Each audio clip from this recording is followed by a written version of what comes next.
സുബ്ഹാനല്ലാഹ്, നമ്മളൊന്ന് ഗൗരവത്തോടെ ചിന്തിച്ച്, അള്ളാഹു നമുക്ക് നൽകിയ വിലപ്പെട്ട ആയുസ്, അതിന്റെ സമയങ്ങൾ, നേരങ്ങൾ, എത്രയെത്ര മണിക്കൂറുകളാണ് ഒരു വർഷത്തിൽ നിന്ന് നഷ്ടപ്പെട്ടു പോവുകയാണ്, കൊഴിഞ്ഞു തീരാണ്. നമ്മൾ ചിന്തിക്കാറുണ്ടോ ഈ ആയുസിനെ കുറിച്ച്? നമുക്കിപ്പോഴും നമ്മുടെ ഈ ആയുസിന്റെ വില അറിയില്ല. എന്താണ് ഈ ആയുസ് കൊണ്ടുള്ള നേട്ടം എന്ന് നമുക്കറിയില്ല. എന്നാൽ ഖബറിൽ കിടക്കുന്നവർ ഇത് നല്ലവണ്ണം അറിയുന്നു. കാരണം അവർക്ക് നഷ്ടപ്പെട്ടു പോയ ദിവസങ്ങളെ കുറിച്ച് ഓർത്ത് അവർ വേവലാതിയിലാണ്, അവർ അങ്കലാപ്പിലാണ്, പ്രയാസത്തിലാണ്. അവർ ഇന്നാ നഹ്നു നഅലമു വലാ നഖ്ദിറു അലൽ അമലി. ജീവിച്ചിരിക്കുന്ന കുടുംബക്കാരോട്, കൂട്ടുകാരോട്, കൂടപ്പിറപ്പുകളോട് മരണപ്പെട്ടു പോയ മനുഷ്യർ പറയാണ്, ഞാനും നിങ്ങളും 5 നേരം നമസ്കരിക്കുന്ന പള്ളിപ്പറമ്പില് അല്ലാഹുവേ അന്ന് ഉറങ്ങുന്ന ഖബറാളികൾ ജീവിച്ചിരിക്കുന്നവരോട്, അവരുടെ കുടുംബക്കാരോട് അവർ പറയാണ്, നിങ്ങൾക്ക് അല്ലാഹു തആല അമൽ ചെയ്യാനുള്ള അവസരം നൽകിയിട്ടുണ്ട്, ആയുസ് തന്നിട്ടുണ്ട്, എന്നാൽ നിങ്ങൾക്കതിന്റെ വില അറിയില്ല. പ്രിയപ്പെട്ട ഉമ്മമാരെ, ഈ ഭൂമി ലോകത്ത് ജീവിച്ചിരിക്കുമ്പോ ഒരു തവണയെങ്കിലും ഒരു സുബ്ഹാനല്ലാഹ്, ഒരു ലാ ഇലാഹ ഇല്ലല്ലാഹ്, ഒരു ഇസ്തിഗ്ഫാർ, ഒരു സ്വലാത്ത് നിനക്ക് വർദ്ധിപ്പിക്കാൻ കഴിഞ്ഞാൽ അത്ര തന്നെ ഗുണം നിന്റെ ഖബറിൽ ലഭിക്കുന്നതാണ്, നിന്റെ പരലോകത്ത് ലഭിക്കുന്നതാണ്. അപ്പോൾ ഇങ്ങനെ ചിന്തിക്കുമ്പോൾ, സോനെ, ഞാൻ ആ ദുനിയാവിൽ ജീവിച്ചിരുന്നപ്പോ എനിക്ക് ഒരു തവണ കൂടി ഒന്ന് ലാ ഇലാഹ ഇല്ലല്ലാഹ് ആവർത്തിച്ച് പറയാൻ കഴിഞ്ഞെങ്കിൽ, പടച്ചവനെ എനിക്കൊരു 10 സ്വലാത്ത് കൂടി കൂടുതൽ ചെല്ലാൻ കഴിഞ്ഞെങ്കിൽ എന്ന് ചിന്തിക്കും, ഉറപ്പാണ്. ഇതാണ് ഖബറാളികൾ പറയുന്നത്. ഞങ്ങൾക്ക് അറിയാം നിങ്ങൾക്കിപ്പോൾ ലഭിച്ചുകൊണ്ടിരിക്കുന്ന ആയുസ്സിന്റെ വില, ജീവിതത്തിന്റെ വില ഞങ്ങളിപ്പോൾ ഈ ഖബറിൽ കിടന്ന് മനസ്സിലാക്കുകയാണ്. മഹാനായ ഹസൻ റളിയല്ലാഹു തആല അൻഹു പറയുകയാണ്, എന്റെ പ്രിയപ്പെട്ട യുവാക്കളെ, നമ്മുടെ ജീവിതത്തിലെ ഏറ്റവും വലിയ അപകടം എന്തെന്നറിയോ? നമ്മുടെ ജീവിതത്തിലെ ഏറ്റവും വലിയ അപകടം, ഈ തലമുറ ശ്രദ്ധിച്ചു കേൾക്കണം, നമ്മുടെ ജീവിതത്തിൽ നമ്മൾ ഇപ്പോൾ ചെയ്തുകൊണ്ടിരിക്കുന്ന ഏറ്റവും വലിയ അപകടം എന്തെന്നറിയോ?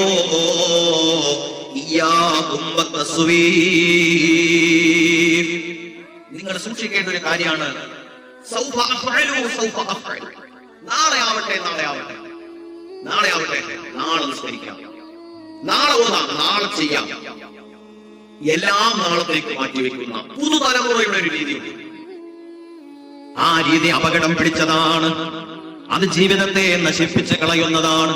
എന്റെ പ്രിയപ്പെട്ട സഹോദരങ്ങളെ, അല്ലാഹു സുബ്ഹാനഹു വ തആല നമുക്ക് നൽകിയ വിശാലമായ ആയുസ്സിൽ നിന്ന് എത്ര ദിവസങ്ങളാ കൊഴിഞ്ഞു പോയതെന്നറിയോ? പുതിയ ഒരു മുഹറം മാസത്തിലേക്ക്, പുതിയൊരു വർഷത്തിലേക്ക് ഞാനും നിങ്ങളും കാലെടുത്തു വെക്കുമ്പോ നാളെ അള്ളാഹുവിന്റെ കോടതിയില്, പടച്ചവന്റെ കോടതിയില് അല്ലാഹു സുബ്ഹാനഹു വ തആല എല്ലാ കാര്യങ്ങളെ കുറിച്ചും വിശാലമായി വിചാരണ ചെയ്യുമ്പോ ആദ്യമായിട്ട് അള്ളാഹു ചോദിക്കുന്ന ഒരു ചോദ്യമുണ്ട്, നിന്റെ ആയുസ്സിനെ നീ എന്തിനു വേണ്ടി ചെലവഴിച്ചു? നിനക്ക് ഞാൻ തന്ന സമയങ്ങൾ നീ എന്തിനു വേണ്ടി ഉപയോഗിച്ചു എന്ന്. എല്ലാവരും മറുപടി പറയണം, അല്ലാ അല്ലാ. ആ മറുപടി പറയാതെ, അല്ലാഹുവിന്റെ ചോദ്യത്തിന് കൃത്യമായി മറുപടി പറയാതെ ഒരാൾക്കും അവരുടെ കാൽപാദങ്ങൾ ചുട്ടുപടുത്ത ആ പരലോകത്തിന്റെ വിചാരണ കോടതിയിൽ നിന്ന് മാറാൻ കഴിയില്ലെന്ന് ലോകത്തിന്റെ നേതാവ് മുഹമ്മദ് മുസ്തഫ സല്ലല്ലാഹു അലൈഹി വസല്ലം. ഈ ചിന്ത മനസ്സിൽ വന്നുപോയ മനുഷ്യർക്കൊന്നും ഉറങ്ങാൻ കഴിഞ്ഞില്ല. ഈ ചിന്ത മനസ്സിൽ വന്നുപോയവർ, ജീവിതത്തിൽ ഇത് കാലേക്കൂട്ടി അവർക്കൊന്നും ദുനിയാവിൽ അവരുടെ സമയങ്ങളെ നഷ്ടപ്പെടുത്തേണ്ടി വന്നിട്ടില്ല. അവർ ജാഗ്രതയോടെയാണ് ജീവിച്ചിരുന്നത്. അവരുടെ ജീവിതത്തിലെ പ്രവൃത്തികൾ, അവരുടെ നന്മകൾ, അവരുടെ മനസ്സിന്റെ നന്മകൾ അവരുടെ മരണനേരത്തും അവർ അനുഭവിച്ചു എന്നതാണ്. എന്റെ പ്രിയപ്പെട്ടവരെ, എത്രയെത്ര മനുഷ്യരാ നമ്മുടെ കൺമുന്നിലൂടെ മരണപ്പെട്ടു പോയതെന്നറിയോ? എത്രയെത്ര മരണങ്ങളാ നമ്മൾ കണ്ടത്. പരിശുദ്ധമായ ഖുർആൻ ആവർത്തിച്ച് പറഞ്ഞില്ലേ, കുല്ലു നഫ്സിൻ ദാഇഖത്തുൽ മൗത്ത്. എല്ലാവർക്കും മരണമുണ്ടാകും എന്നല്ല പറഞ്ഞത്. എല്ലാവരും മരിക്കും എന്നാണോ പറഞ്ഞത്? അല്ല. ഖുർആൻ പറഞ്ഞത് അങ്ങനെയല്ല. ഖുർആൻ പറഞ്ഞത് എല്ലാവരും മരണത്തിന്റെ രുചി അനുഭവിക്കും എന്നാണ് പറഞ്ഞത്. മരണത്തിന്റെ വേദന എല്ലാവരും കണ്ടുമുട്ടും എന്ന് തന്നെയാണ്. അതില്ലാതെ ഒരാൾക്കും ഈ ദുനിയാവിനോട് യാത്ര പറയാൻ സാധ്യമല്ല. നമ്മുടെ ഒപ്പം ജീവിച്ചിരുന്ന പലരും നമ്മുടെ കൺമുന്നിലൂടെ മയ്യത്തായി പള്ളിക്കാട്ടിലേക്ക് പോയില്ലേ? എത്രയെത്ര ജനാസകൾ കഫം പൊതിയുന്നത് കണ്ടവരാ. എത്രയെത്ര ജനാസകൾ പള്ളിയിലേക്ക് ചുമന്നു കൊണ്ടുപോയപ്പോ ആ മയ്യത്തിനോടൊപ്പം നടന്ന് പള്ളിയിൽ പോയവരെ, ആ മയ്യത്തിന്റെ മുമ്പിൽ കൈകൾ കെട്ടി നമസ്കരിച്ചവരെ, ആ മയ്യത്ത് പള്ളിക്കാട്ടിലേക്ക് ചുമന്നു കൊണ്ടുപോയപ്പോ പിടിമണ്ണ് വാരിയിടാൻ ആ മയ്യത്തിനോടൊപ്പം കടന്നു പോയവരെ, എല്ലാവർക്കും മരണം വന്നതുപോലെ നിന്നെയും മരണം വേട്ടയാടുമെന്ന ചിന്ത പരിശുദ്ധമായ ഖുർആൻ ആവർത്തിച്ച് പറഞ്ഞില്ലേ? ആരാണോ ജീവിതത്തിൽ അള്ളാഹുവിന്റെ മുമ്പിൽ തന്റെ ആയുസ്സിനെ കുറിച്ച് മറുപടി പറയണം എന്ന് ചിന്തിച്ചവർ ആരൊക്കെയാണോ അവരെല്ലാവരും അവരുടെ ജീവിതത്തിന് ശുദ്ധി വരുത്തിയിട്ടുണ്ട്. അതുകൊണ്ട് അവരുടെ ജീവിതത്തിൽ ഒരു മാറ്റം വരുത്തിയിട്ടുണ്ട്. ഹബീബായ നബി തങ്ങൾ പറയാണ്, അള്ളാഹ്ക്ക് ഏറ്റവും ഇഷ്ടമുള്ള കാര്യം ഏതെന്നറിയോ? അള്ളാഹ്ക്ക് ഒരുപാട് കാര്യങ്ങൾ ഇഷ്ടമാണ്. പടച്ചവൻ ഒരാളെ ഇഷ്ടപ്പെടുന്നെങ്കിൽ അവൻ അള്ളാഹു ചില ഗുണങ്ങൾ കൊടുക്കും. അള്ളാഹു തആല ഒരാളെ ഇഷ്ടപ്പെട്ടാൽ അവൻ അള്ളാഹു ചില ഗുണങ്ങൾ കൊടുക്കും. ചിലപ്പോൾ അവനെ വലിയ ആലിമാക്കും, കർമ്മശാസ്ത്ര പണ്ഡിതനാക്കും. ചിലപ്പോൾ അവനിക്ക് അള്ളാഹു തആല ധാരാളം നന്മകൾ ചെയ്യാൻ അവസരം കൊടുക്കും. പല രൂപത്തിൽ അള്ളാഹു സ്നേഹിക്കും. കൂട്ടത്തിൽ അള്ളാഹു ഒരാളെ ഇഷ്ടപ്പെട്ടാൽ, അള്ളാഹു ഒരു മനുഷ്യനെ ഇഷ്ടപ്പെട്ടാൽ എന്ത് ചെയ്യുമെന്നറിയോ?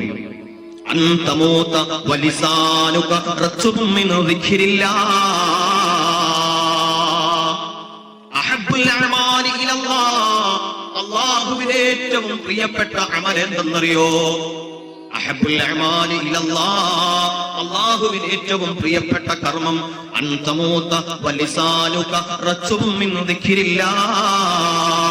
നീ മരണപ്പെടുന്ന നേരത്ത്, നീ മരണപ്പെടുമ്പോ നിന്റെ നാവ് ദിക്റിനാൽ കുതിർന്നിരിക്കണം. സദാ നേരവും ദിക്ർ ചൊല്ലി നാവ് നല്ല ദിക്റിൽ കടക്കവും പഴക്കവും വരാം. നിനക്ക് പിന്നെ മരണനേരത്ത് വേറൊന്നും ചിന്തിക്കാനില്ല. ആ നേരത്ത് മരണപ്പെടണം. മരിക്കുന്ന നേരത്ത് ഒരാളുടെ നാവ് ദിക്റിൽ കുതിർന്നിരിക്കാം. അത് പടച്ചവൻ ഒരാളെ ഇഷ്ടപ്പെടുന്നു എന്നതിന്റെ അടയാളമാണ്. എത്ര മനുഷ്യരാണ് മുഅ്മിനേ, എത്ര മനുഷ്യരാണ് നല്ല മരണം കൈവരിച്ചത്. ഞാനും നിങ്ങളും കൺകുളിർക്ക കണ്ടവരാ. അല്ലാഹുവേ, പരിശുദ്ധമായ ഖുർആൻ ഓതിക്കൊണ്ടിരിക്കുമ്പോ മരണപ്പെട്ടുപോയ മഹാന്മാരില്ലേ? പരിശുദ്ധമായ കഅബാലയത്തിൽ മരണപ്പെട്ടുപോയ എത്രയോ മനുഷ്യരാണ്. ഈ അടുത്ത സമയത്ത് അല്ലാഹുവേ, ബഹുമാനപ്പെട്ട അബ്ദുൽ ലത്തീഫ് മദനി ഉസ്താദ് കുറച്ച് ദിവസങ്ങൾ, 2 ദിവസങ്ങൾക്ക് മുമ്പ് ആ ഉസ്താദിന്റെ മരണം പ്രസവനെ എല്ലാവരും അറിഞ്ഞു. എല്ലാവരും ആ മരണത്തെ കുറിച്ച് അറിഞ്ഞു. കേട്ടവർ കരയുന്നവരുണ്ട്, കൊതിച്ചു പോയവരുണ്ട്. അല്ലാഹുവേ, ആ ഉസ്താദിന് ദർജ നീ വർദ്ധിപ്പിക്കണേ അല്ലാഹ്. അല്ലാഹു അദ്ദേഹത്തിന്റെ പരലോകം ഉന്നതമാക്കി കൊടുക്കട്ടെ.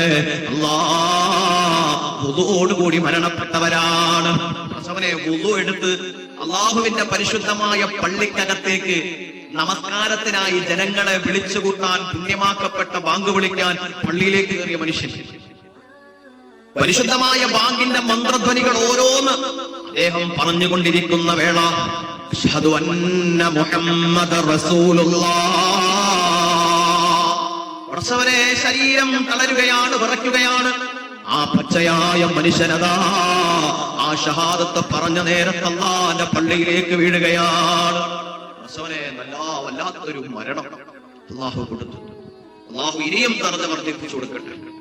വുദൂഓടുകൂടി അല്ലാഹുവേ, ഈ ഭൂമിയിലെ പടച്ചോന്റെ സ്വർഗം എന്നറിയപ്പെടുന്ന പരിശുദ്ധമായ പള്ളിയിൽ ലോകത്തിന്റെ പ്രവാചകർ അഷ്റഫുൽ ഖൽഖ് മുഹമ്മദ് റസൂലുള്ളാഹി സ്വല്ലല്ലാഹു അലൈഹി വസല്ലമ തങ്ങളുടെ നാമം പറയുന്ന നേരത്ത് ഒരു നാട് മുഴുവനും ശ്രദ്ധയോടെ കാതു കൂർപ്പിച്ചിരിക്കുന്ന നേരം, ആ മരണ നേരത്തും ചെയ്തത് വലിയ കർമ്മമല്ലേ?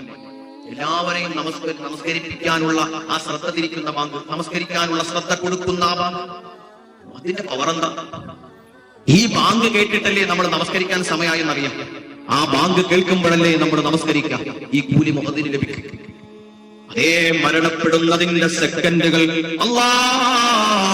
മരണപ്പെടുന്നത് പോലും നന്മ ചെയ്തുകൊണ്ടാണ്. ബഹുമാനപ്പെട്ട അബ്ദുൽ ലത്തീഫ് ഉസ്താദിനെ പോലെ എത്രയെത്ര മനുഷ്യരാണ് എന്റെ പ്രിയപ്പെട്ടവരെ.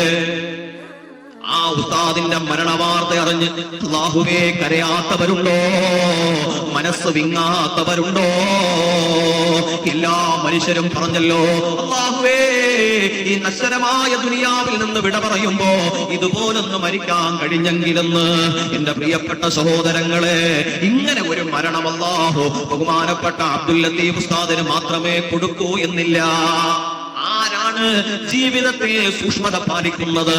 തന്റെ മരണത്തെ കുറിച്ച് ആലോചിച്ച് ചിന്തിച്ച് ഓർത്തുകൊണ്ട് ആരാണോ നന്മകൾ ചെയ്യുന്നത്, ഹൃദയത്തിൽ പടച്ചവനെ കുറിച്ചുള്ള ഓർമ്മ പുലർത്തി ജീവിക്കുന്നതാരാ, അവർക്കെല്ലാവർക്കും അല്ലാഹു ഈ മരണം കൊടുക്കുമെന്ന് തന്നെയാണ്. എന്റെ ഒരു പ്രിയപ്പെട്ട സുഹൃത്ത് ലംറത്ത് സഖാഫി, അദ്ദേഹം നമസ്കരിച്ച പായയിൽ ഇരുന്ന്, അല്ലാഹുവേ റൂഹ് പിരിഞ്ഞവരാണ്, നമസ്കരിച്ച പായയിൽ ഇരുന്ന് സലാം വീട്ടിയ ഉടനെ ആ പ്രിയപ്പെട്ടവൻ മരണപ്പെട്ടുപോയി. അല്ലാഹു സമുന്നതമായ സ്വർഗം കൊടുക്കുമാറാകട്ടെ.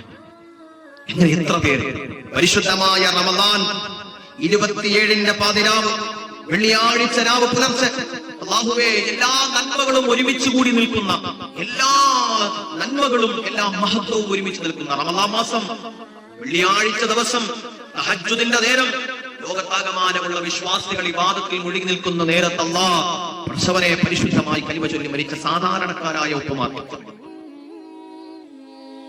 അതാണ് എന്റെ പ്രിയപ്പെട്ട മുഅ്മിനീങ്ങളെ, അല്ലാഹു സുബ്ഹാനഹു വ തആല ഒരാൾക്കൊരു നന്മ ചെയ്യാൻ അല്ലാഹു ഉദ്ദേശിച്ചാൽ മരണനേരത്ത് അവന്, മരണസമയം അടുക്കുമ്പോൾ അവനെ കൊണ്ട് നല്ല കാര്യങ്ങൾ ചെയ്യും.